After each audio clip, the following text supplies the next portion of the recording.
What could possibly happen if an amphibious invasion, a complicated and massive chapter in history that's really just a few years away, gets even worse? Between 2027 and 2030, many intelligence agencies, military analysts, and high-ranking armed forces officials agree that this is what they call the window of maximum danger for Taiwan.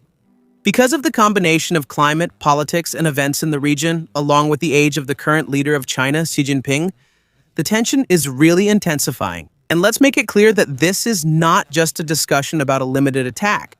What we're talking about here is a full-scale offensive from the People's Liberation Army of China, a force that is almost unmatched compared to Taiwan in nearly every aspect of military strength. At this point, the question is no longer whether China has the capability to do this. The question now is when. As Chinese officials have said, reunification is truly inevitable. And in the face of this threat, Taiwan is faced with a harsh choice. Prepare for a full-scale war, no matter how chaotic or horrific it may be, or be erased as a sovereign nation within just a few weeks or months. And forget about the idea of a last-minute diplomatic solution, because safety doesn't come from there. True safety is forged on the battlefield, long before the first shot is fired. Today, we will examine 10 immediate tactics that Taiwan needs to implement, develop, and discuss. Not to win, but to survive. But before we start, if you're new to our channel, please don't forget to subscribe so you'll always be updated with videos like this. Thank you for number 10, mine every road with explosively formed penetrator and anti-tank mine.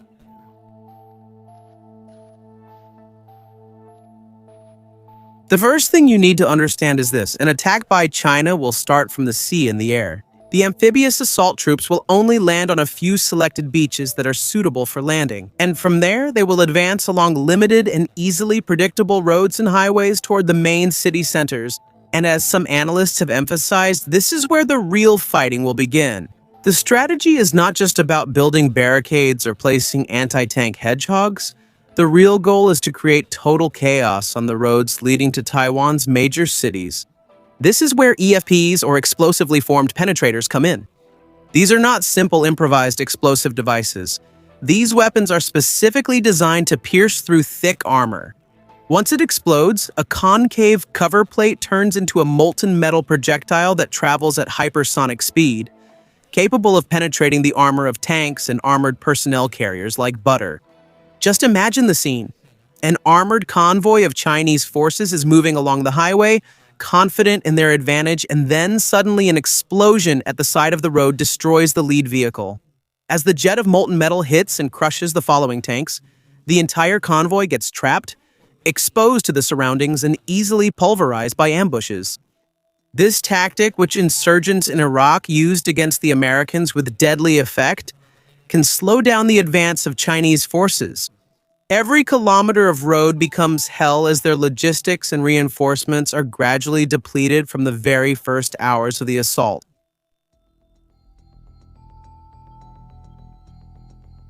Number 9, create a foreign legion or hire elite PMCs. Peace.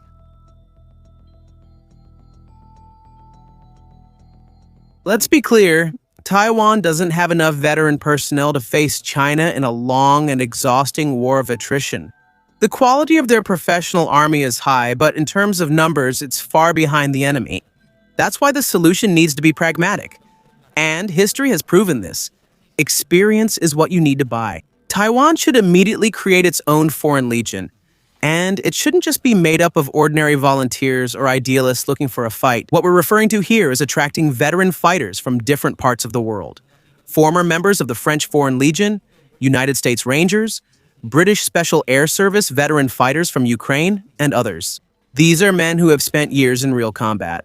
Give them proper salaries, citizenship, and a clear purpose. They won't just fight, they'll be the ones to train Taiwan's combat forces and lead the most dangerous operations. As an addition or alternative, large-scale recruitment of private military companies or PMCs can also be done, units that are already formed, disciplined, and ready to deploy at any time. It will take at least 2 years to fully integrate these forces into Taiwan's defense doctrine so they can master the terrain, establish proper command and control, and operate with coordination. These professionals are not just warriors. They are force multipliers, people who can train thousands of civilians in guerrilla and resistance tactics. And in the end, this is a matter of buying time and experience at the highest levels.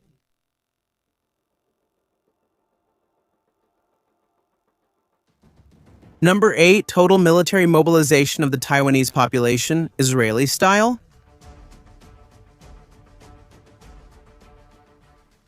The defense of an island cannot rely solely on the regular army. It needs to be a complete national effort. And for this, Taiwan needs to follow the model of Israel, where every citizen, male or female, is part of the country's defense machinery. This doesn't mean everyone will fight on the front line. However, everyone has a contribution, from medical assistance, manufacturing weapons and first-person view drones, delivering supplies, to logistics and support operations. To achieve this, a radical reform of Taiwan's current conscription system is needed, extending the service, tightening the training, and making preparations more serious. Every healthy and eligible citizen should receive basic military training, including the use of firearms, first aid, urban guerrilla tactics, and sabotage. After active service, they will enter the active reserve with regular retraining. In the event of an invasion, there will be no civilians in the traditional sense. There are doctors, engineers, and technicians, but everyone has an assigned role in combat or support. A country with 23 million people must become an army of 23 million resistors. And even though it may seem unbelievable, just 5% of this population is equivalent to over 1,150,000 fighters, which is almost enough to mount a serious resistance against China. This creates a deep strategic dilemma for China. How do you occupy and pacify a territory where every building could be a fortress and every person has the potential to be a fighter? This is the arms doctrine pushed to the extreme. A clear and more recent example of this is Ukraine. But even that falls short when compared to how Taiwan has fully mobilized its population. Not just to fight, but to help in all aspects of war. This is not a small matter, it is truly critical. At present, Taiwan really cannot allow its strong and capable youth to flee the island during an invasion. The only choice is to stay and defend the country no matter how difficult it is. It may sound strange, but that is the reality of war. And if they want to keep their freedom, they have to fight for it.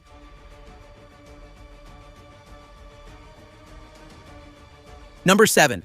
Massive purchase of air defense pins. The first wave of China's attack won't start with ships. It will start with missiles. Thousands of ballistic and cruise missiles are launched simultaneously from land, sea, and air, hitting air bases, ports, command centers, and critical infrastructure in Taiwan. If Taiwan loses control of the skies in the first few hours, the war is over before it even begins. Because of this, acquiring a comprehensive air defense system is no longer an option. It's a matter of survival. The Patriot F-3 missile is the crown jewel of this system. It can intercept ballistic missiles and advanced aircraft, but that's not enough. Taiwan needs a layered air defense system similar to Israel's model. This means a long-range system like the Patriot, a mid-range system such as Norwegian Advanced Surface-to-Air Missile System, a short-range system like the Avenger, and man-portable air defense systems like the Stinger. The lesson from Ukraine is clear. Air defense is a war of attrition. Hundreds, if not thousands, of interceptors are needed to remain effective. More importantly, these systems must be numerous, mobile, and spread throughout the island. We already know that many will surely be destroyed in the initial phase of China's bombings. The fixed missile batteries will be the first targets. That's why they must always be on the move to survive the initial strike and remain a real threat to the Chinese Air Force throughout the course of the battle. Number 6. Massive first-person view drones unit number 6. The war in Ukraine has proven that a first-person view drone costing only around $800 piloted by a soldier, volunteer, or even a trained civilian can destroy heavy armored vehicles and infantry units. This is the ultimate form of asymmetric warfare. The government of Taiwan needs to create a national combat drone program that will support the large community of drone enthusiasts and the local technology industry. A mass production workshop should be established. It should be able to produce 10 to 10,000 first-person view drones every month. There needs to be 3D printers distributed in basements and secure locations to ensure that production never stops.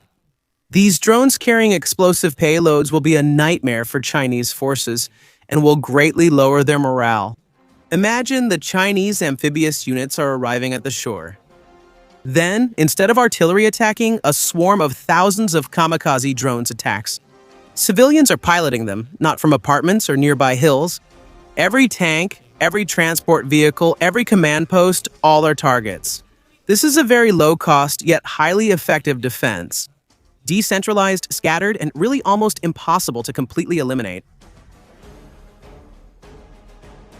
5. Anti-ship capabilities in kamikaze naval drones. To capture another island, you first need to cross the sea. The Taiwan Strait, which is approximately 180 kilometers wide, will be the most important battlefield. Taiwan aims to make the strait a graveyard for the Chinese fleet, but that's extremely hard to accomplish. This requires massive investment in two critical areas: anti-ship missiles and naval drones. Taiwan already has excellent anti-ship missiles, like the Xiongfeng 2 and 3, but they still need thousands more. When placed on mobile and camouflage launchers along the entire coastline, this can create a wall of deadly fire. But the real innovation, again inspired by Ukraine's experience, is the kamikaze naval drone, like the Magura F-5 used by the Ukrainians. These are small unmanned vessels carrying hundreds of kilos of explosives that can be launched simultaneously to attack landing ships and their escorts. These are cheap to make, hard to detect, and really easy to sacrifice. Sinking or damaging even just a large part of the invasion fleet before it reaches the shore gives Taiwan the most important resource in war. And that is time. Time to reorganize and prepare for the next stages. This is probably Taiwan's best chance to buy time. And if this can't be done, the island will likely fall within just a few days or weeks, depending on how fast or slow China moves. Number 4, massive tunnel line, a style never before seen in JASA. 4. Let's stop pretending this won't happen. China will bombard Taiwan like there's no tomorrow using artillery, missiles, guided bombs, drones, kamikaze weapons, and everything they can throw. China's doctrine is saturation. Anything above ground, military bases, command centers, supply depots, will surely be pulverized. With this kind of firepower, there's only one way to survive. Go underground. Deep, strong, and organized. Taiwan needs to start a wide and aggressive tunnel construction program, similar to what we've seen in JASA, but not at the guerrilla level, rather at an industrial scale and quality. What is needed is a vast and interconnected underground tunnel network beneath major cities and strategic locations. These tunnels are not just shelters, they are the lifeblood of the war. Here, troops and supplies can move safely. This is where the underground hospital, Bampu Ito, command center will be set up. And most importantly, this is where sudden offensives will originate. Resistance units can emerge from secret passages, attack a Chinese patrol, and then disappear underground again. This is the exact tactic used by Hamas against the Israeli Defense Forces. In this way, urban combat becomes a three-dimensional nightmare for the invaders, from above ground and from below. Number 3.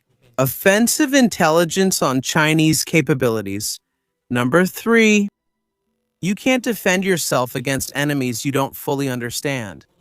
Because of this, Taiwan must immediately strengthen its intelligence operations to have a clear and updated picture of China's true offensive capabilities. And this isn't just a simple matter of counting ships and airplanes. They need human intelligence inside the People's Liberation Army itself to know their plans, morale, weaknesses, and intelligence on their problems. They need signals intelligence to intercept communications and understand the enemy's command and control doctrine. They also need geospatial intelligence to monitor in real time the movements and deployment of Chinese forces. Close cooperation with Western intelligence agencies like the CIA is important, but it's not enough to just rely on others. Taiwan needs to have its own strong and independent intelligence capability. This includes compromising China. Intelligence needs to buy or recruit assets and obtain critical information, such as which beaches are planned for landing, who will lead the offensive, and where the enemy's supply chain is weak. This kind of information is truly as valuable as gold. This will allow Taiwan's defense to be proactive, not reactive, and could save thousands of lives and a huge amount of military equipment that would otherwise be wasted in unnecessary battles. Number 2, create maritime logistic corridors. An island without supplies is an island doomed to defeat. China will try to enforce a complete blockade against Taiwan to strangle their ability to fight. When fuel, ammunition, and food run out, even the bravest army will eventually fall. That's why building and maintaining a logistics corridor isn't just important. It's a matter of life and outcome. It can't just be an ordinary merchant ship route that's easy to sink. It will require a combination of different methods: submarines for secret and covert deliveries, fast and heavily protected transport ships, and a strong naval escort that will likely come from the United States and its allies. The war in Ukraine has shown how critical it is to keep the supply chain open. The reason why Ukraine was able to launch a counteroffensive for many months against Russia is because of their border with Poland, where over 90% of military aid passes through. Without those, the course of the war would have been very different. Taiwan should start now to cooperate with their international partners to plan and rehearse how to keep this logistics corridor open, despite the ongoing threat from the Chinese Navy and Air Force. But again, this is really much easier said than done. But without this lifeline, the resistance of the island really has a limited time. No matter how intense the fight is, people need to eat, and weapons need to be supplied with bullets to fire. Number 1, first-tier anti-drone and electronic warfare capabilities. Abilities? One thing is really clear: China is dominant in the production of first-person view drones. From kamikaze drones, reconnaissance units, improvised bombers, to drones with thermal vision and automatic target tracking. China and Taiwan both know this and likely have for a long time. In the event of an attack, expect a massive and simultaneous deployment of drone swarms from China. We're not talking about hundreds, but thousands or even hundreds of thousands. They're designed for previews. They strike at specific targets or literally hunt down soldiers one by one. If Taiwan can't counter this with the most advanced technology, any trench, vehicle, bunker, or group of soldiers will be detected and wiped out in just a few seconds.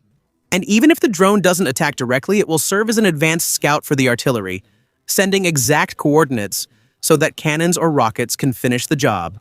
The only way to counter this threat is to build a national network warfare and anti-drone defense system that's active 24/7, even before the war begins.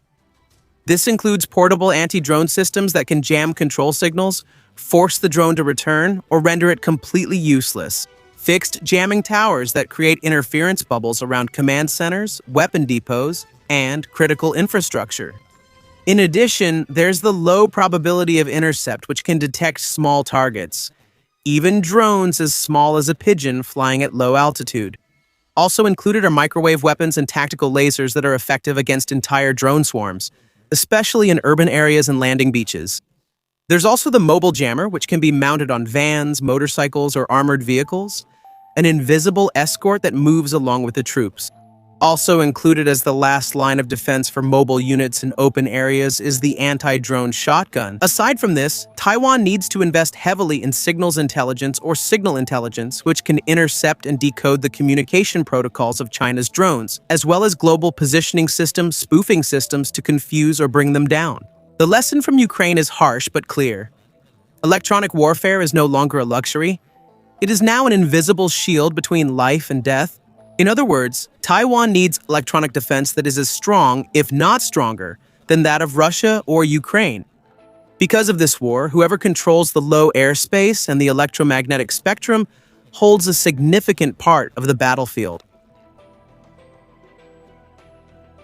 Bonus number 1. Ammunition, food, water, and supplies for years of war. In any modern war, it's not always the side that fires more that wins. In essence, war is a battle of attrition. Because of this, it's not enough for Taiwan to just be good in battle. It needs to be prepared for long-term endurance, to survive, eat, and fight for many years, even if it remains isolated from the world. In China's plan, the objective is clear: cut off all supply lines. Ports will be destroyed, airports will be rendered unusable, the entire island will be blacked out, and even satellite communications will be disrupted. In just a few hours, Taiwan could become a besieged island. And that's when the real test will begin. That's why Taiwan needs to start building extensive decentralized reserves now, not just for a few weeks, but for years of continuous war. First, bullets and weapons. All types and calibers, from artillery shells to rifle cartridges. There must be local and continuous production with factories spread out, and what's needed should be under the control of the comrades. This includes spare parts for vehicles and weapon systems, from engines to microchips. If you can't replace it, it will be gone within a few months. Second is medical supply: tourniquet, morphine, antibiotics, bandages, surgical tools, and serum. An army is not only killed by bullets, it is killed by infection, by lack of anesthesia, and by delayed amputation. Third is food for the soldiers and civilians. Every fighting unit needs a high-calorie intake. Fourth, drink water. There must be a hidden water treatment system in schools, subway stations, basements, and tunnel networks. When the water runs out, the enemy won't need a single bullet to win. But simple stockpiling is really not enough. These reserves must be hidden, mobile, and decentralized. A mega bunker full of everything is useless if it can be wiped out by a ballistic missile on the first day of war. Each city must have a clear doctrine. Every district, every military unit must have its own autonomous reserve. This way, if a part of the country falls, the others won't lose the ability to fight or go hungry. This is the difference between enduring for 12 months and becoming a long and endless nightmare for the invader. Bonus number 2, a harsh reality that can be negotiated now. Even if we say all of the above, there is still a big possibility that Taiwan could be successfully occupied. I know it sounds heavy, but that's the reality. And this is where we come to the harshest truth of all. Taiwan can't win on its own, no matter how brave, prepared, or motivated it is. Victory, or even simple survival, requires direct intervention from the United States and other military powers in the Asia-Pacific. For this to happen, the so-called strategic ambiguity that has long surrounded United States policy for many decades needs to be broken. And there is really only one way to do that: President Washington with a deal they can't refuse, even if it means giving up a large part of Taiwan's wealth. Taiwan's greatest weapon is its semiconductor industry, particularly Taiwan's Semiconductor Manufacturing Company, which produces more than 90% of the most advanced chips. The global economy, including the United States economy, depends on these chips. Taiwan needs to make it clear to Washington in the clearest and most unmistakable way that if the island falls, Taiwan's Semiconductor Manufacturing Company's infrastructure will be destroyed. This cannot fall into China's hands, and the United States must understand that the collapse of Taiwan's Semiconductor Manufacturing Company would trigger a global economic cataclysm that would make the Great Depression look like child's play. In this way, Taiwan ties its own safety to the safety of the United States economy and forces Washington to accept a clear conclusion. The cost of not intervening is greater, infinitely greater, than the cost of intervening. Is this strategic blackmail? Yes, but in a fight for survival, all bets are off. This can be debated, and we understand that. But one thing is certain: once China's invasion begins, there's truly no turning back. Negotiations need to happen before the first shot is fired. And even if fate favors Taiwan, this is the only way to avoid the total collapse of the island. At present, the possibility that Taiwan would surrender in a way acceptable to the United States is almost non-existent, practically zero. But as I said, this is Taiwan's most powerful weapon, and it could prevent the deaths of millions of people, both soldiers and civilians on both sides. At the same time, Taiwan needs to deepen its diplomatic and strategic relations with countries like Japan, the Philippines, and South Korea. These countries have a direct interest in the outcome of the conflict, especially Japan and South Korea, whose economies are highly dependent on the continuous supply of Taiwanese semiconductors. The collapse of this industry would devastate their supply chains, technology industries, and markets. Because of this, they must be prepared to provide logistical, defensive, humanitarian, and intelligence support to Taiwan, even before an invasion actually takes place. But in the end, the reality remains the same. For now, the level of this kind of regional commitment still seems far off.